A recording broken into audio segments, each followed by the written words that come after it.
Appreciate it. Thank you guys for showing up and covering us. It's been a great week. Grateful to JLab, to the Birmingham Bowl, just for the opportunity to be here. The hospitality, the hotel. It's been a great experience. It's been a great experience for our seniors. A couple of guys up here with us, and with that, I'll open it up.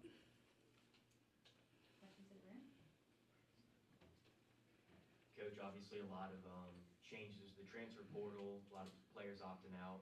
What does it mean to have two guys next to you that decided to stick around and play a meaningful bowl game? Yeah, well, I think he talks about their character. I think he talks about they're going to be successful in life because they know how to finish things. Even when you look at the NFL draft, I spent 16, 17 years in the NFL, and it was important for us to draft people that had degrees because it would show they finish things. And in life, you need to finish what you start. They're gonna talk about this with their kids one day, and same way I talk about it with my kids. Like, we start something, we finish it. If you don't want to do it the next year, you don't have to do it. But if you're going to do something, you finish it. And it talks about the character and their commitment to their teammates, which is important. We're losing some of this in college football. The brotherhood of when I was in school, I was there for 5 years, and my best friends in the world are my college teammates, and so I think that college football is really important. I think it teaches life lessons that we're all better in life because of college football, and I think that's what makes bowl games awesome. And I think what makes it really important because we want to continue to make this game great. And what all of us coaches, the older guys, these young guys don't get it, but like the memories that come with this, and so for us to have the week we did, and these guys to have the level of commitment, not only to this school, to this place, to this team. So we're really grateful for those guys, or these guys as well. I have a question from online as for the players.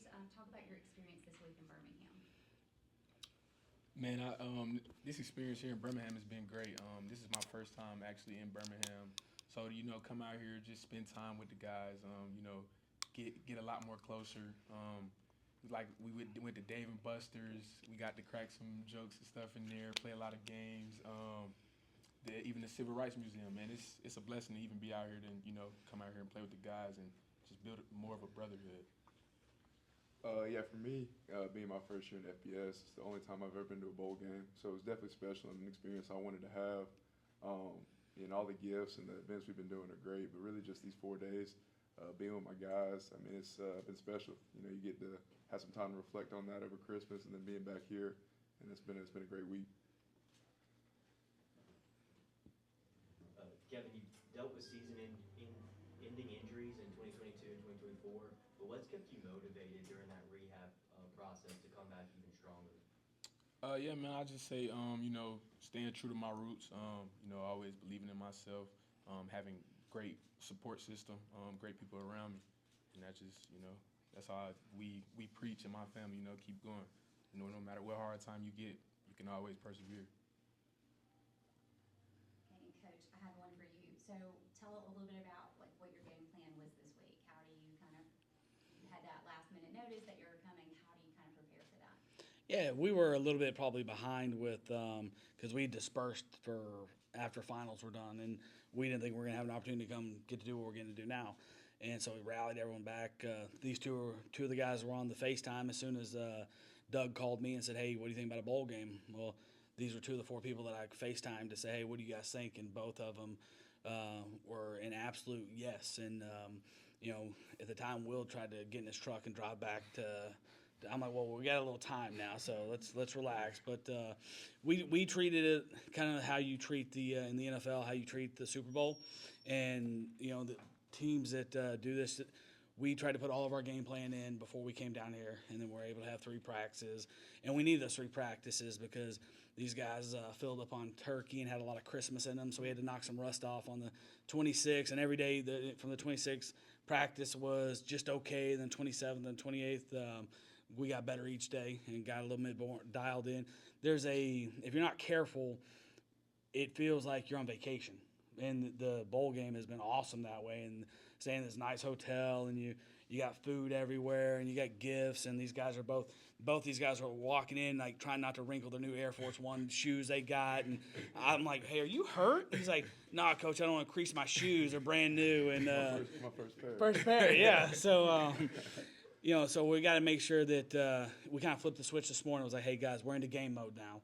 And we got an awesome opportunity to play a rival in a bowl game, and it's a chance for these guys to go out the right way. And this is the importance of this game sinks in more and more as it closer it gets. This one's for the coach and the players. Did it help you a little bit to help them flip that switch because you're playing on Georgia Tech? I believe so much in these guys. Like, I don't think we would have said anytime, any place, anywhere. When I called these guys, one of our linebackers, after I got off the phone with these two and two other guys, I called and said, "Hey, what do you guys think?" And they said, "Coach, we already know what you told them. Walmart parking lot tomorrow would have been our mentality." And it's because we got guys like this that are ready to compete and want to compete, and they want to represent the Block A the right way. So for us, we're so excited about this opportunity. It's not about who we're playing. It's about a chance that we get to go do this one more time together.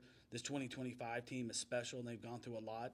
You go back through their college careers, like you get to look at everything Bass has dealt with Kevin is that's what we call him, but his name is Kevin. And but like injuries, having to persevere, like all these things that are gonna make him really special in life, that make him the special person he is. But it's bigger than, obviously when it's a rivalry game, the passion for this thing is deep.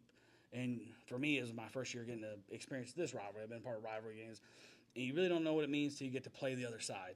And then when you play the other side, you feel it is different. And so for us, it was about us getting our team back together, finding out who was going to be there, all the logistical nightmares at times. And I'm so grateful to our support staff, our administration, that helped. And it was hard. We had kids in California, a couple kids in South Florida to get them back ready to practice. So we're grateful for an opportunity, and we're excited to compete versus a division rival. Will, I wanted to ask you, what would it mean to win this bowl game and to be able to lift this great trophy tomorrow? Man, that's what we came here for. So that's the real experience we want, and we're gonna do everything we can tomorrow. Show our gratitude being here by performing well on the field, be able to lift that trophy, play the music loud. Love it. Okay, well, that concludes our press conference for today, and we will see you all tomorrow. Good luck. Thank you guys for being here. Appreciate it.